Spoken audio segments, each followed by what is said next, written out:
সব অপেক্ষার অবসান ঘটিয়ে ১৪ বছর পর কলকাতায় ঝটিকা সফরে আসলেন বিশ্বকাপজয়ী আর্জেন্টাইন অধিনায়ক লিওনেল মেসি।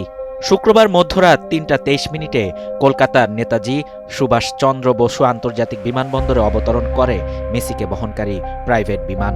কঠোর নিরাপত্তা বলয়ে ঘেরা বিলাসবহুল সাদা রঙের গাড়িতে করে বিমানবন্দর ভিআইপি গেট দিয়েই বের হতে দেখা যায় ফুটবলের জাদুকরকে। স্বপ্নের ফুটবলারের এক ঝলক দেখা পেতে বিমানবন্দরের বাইরে অপেক্ষা করছিল হাজারো ভক্ত। বিমানবন্দর থেকে মেসি বের হওয়া মাত্রই ভক্তদের উপচে পড়া ভিড় দেখা যায়।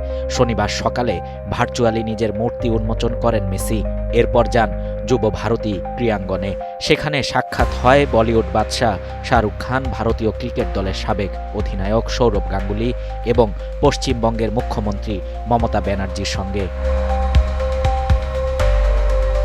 এদিকে মেসির গোট ইন্ডিয়া ট্যুরের প্রথম পর্ব উৎসবের বদলে শেষ পর্যন্ত রূপ নিল বিশৃঙ্খলা আর উত্তেজনায়।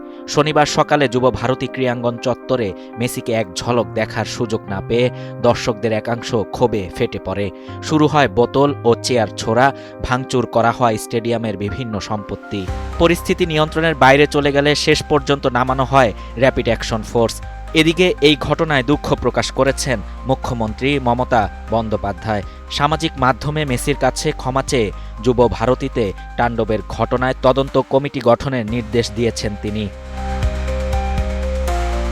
শাহরিয়ার শাফাত, বাংলা নিউজ 24।